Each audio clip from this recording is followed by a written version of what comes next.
Okay, I'm going to show you how to minimize gaps and make soldering a little easier.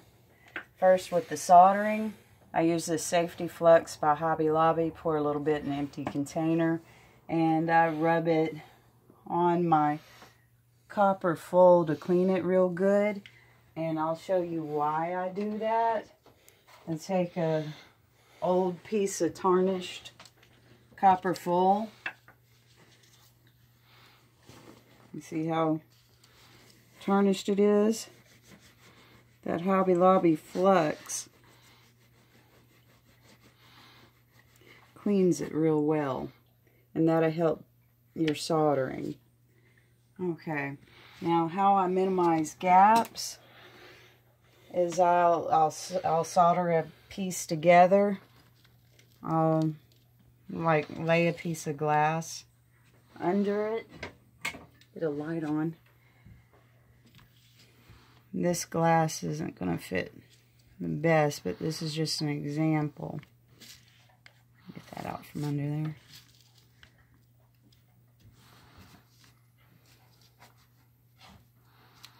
Lay it in place. And I'll use the last piece, the connecting piece, as like a template. And I'll draw out the rest to cut and grind. Now before I cut and grind, I take this blue goo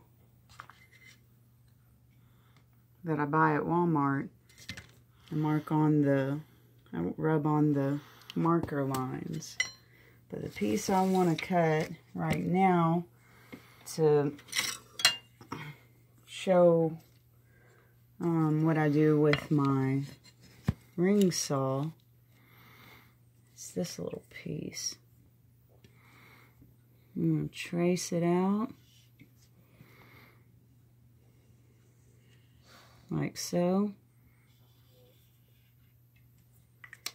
I'm going to take this cracked heels blue goo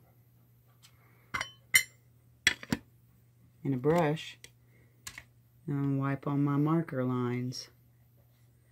This has beeswax and lanolin in it. Okay. Also with emu. Yeah. So now I'm gonna cut my little piece.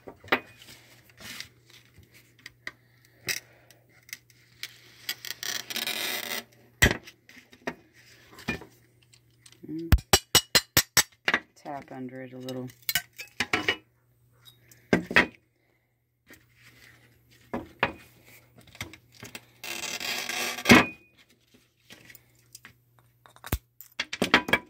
But I'm not going to cut it completely because I'm going to demonstrate my ring saw. But I am going to knock the burrs off the edges with my grinder so I don't cut myself.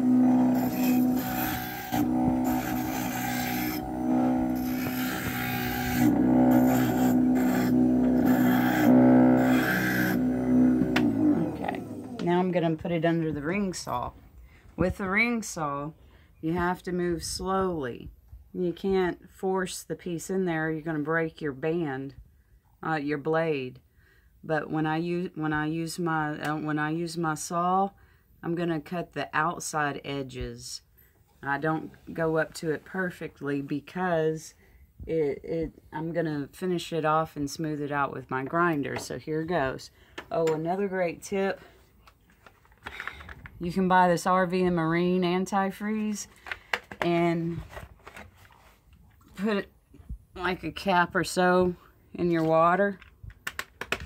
I think it helps lubricate it, but it's only like $2.50 a gallon as opposed to the grinder and saw coolant that I got for $8 for 8 ounces. Anyways, here we go.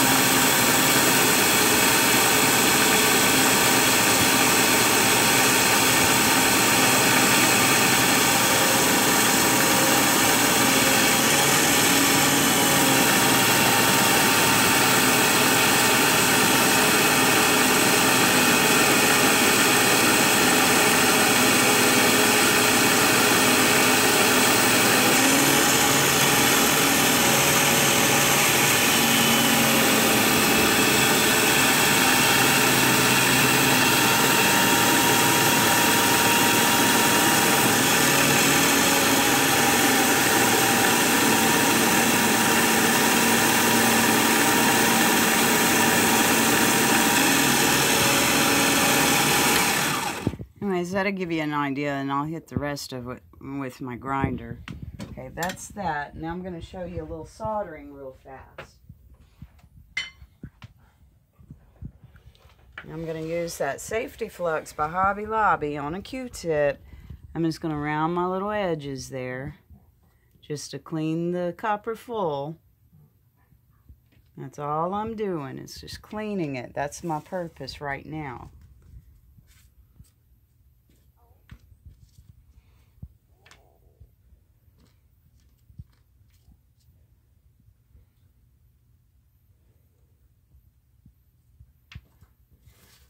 I don't do this all the time, but when I leave pieces sitting out for more than a day, I do clean it. Because I want my solder to adhere well and smooth. I don't always flux my pieces, but when I do, it usually pays off. Yeah, that's my comedian son helping. Okay. Now I'm going to take my no corrode that I get from Lowe's, whatever I did with it. You see my little can? Here it is. Here it is. Now I need my brush. My brush is, do you see my flux brush? Is this it? No. This? No.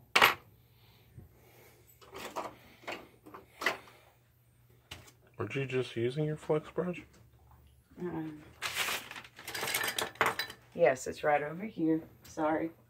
I'm a little disorganized. I've been moving glass all day, but somebody wanted me to do a video.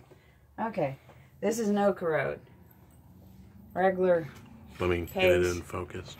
Regular old plumbing paste flux. Well, my husband's a plumber and he told me to use it and it works great. So that's what I use as my regular flux. Just wipe it on here a little bit. Now a little hint about my soldering iron. It is not adjustable, so I have to monitor the color of the tip to see if it's too hot. That's good enough. It doesn't have to be perfect, it's just got to fit within the pattern. Okay, now my tip. It looks dark and ugly. I take a wet sponge, just wipe it, cool it down a little bit. If it's dark or purple, it's too hot. What you really want is a nice gold color to it. It doesn't look pretty right now, but it will in a minute. Now I'm just going to tack my pieces in place real fast so they don't move when I solder.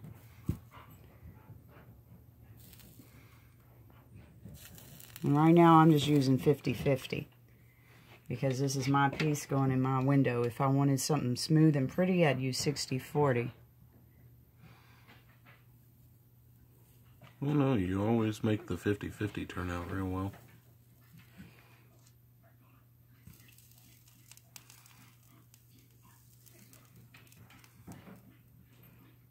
That little flux trick I showed you helps make these lines a lot smoother.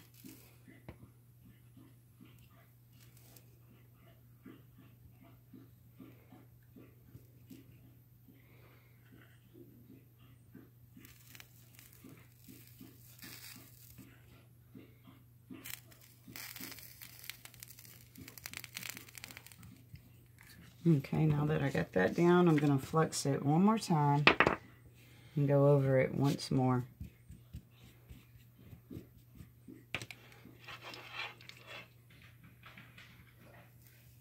You see, notice how lines prettier. Notice how I'm holding the iron at an angle. It's actually kind of hard to see in this camera with this lighting.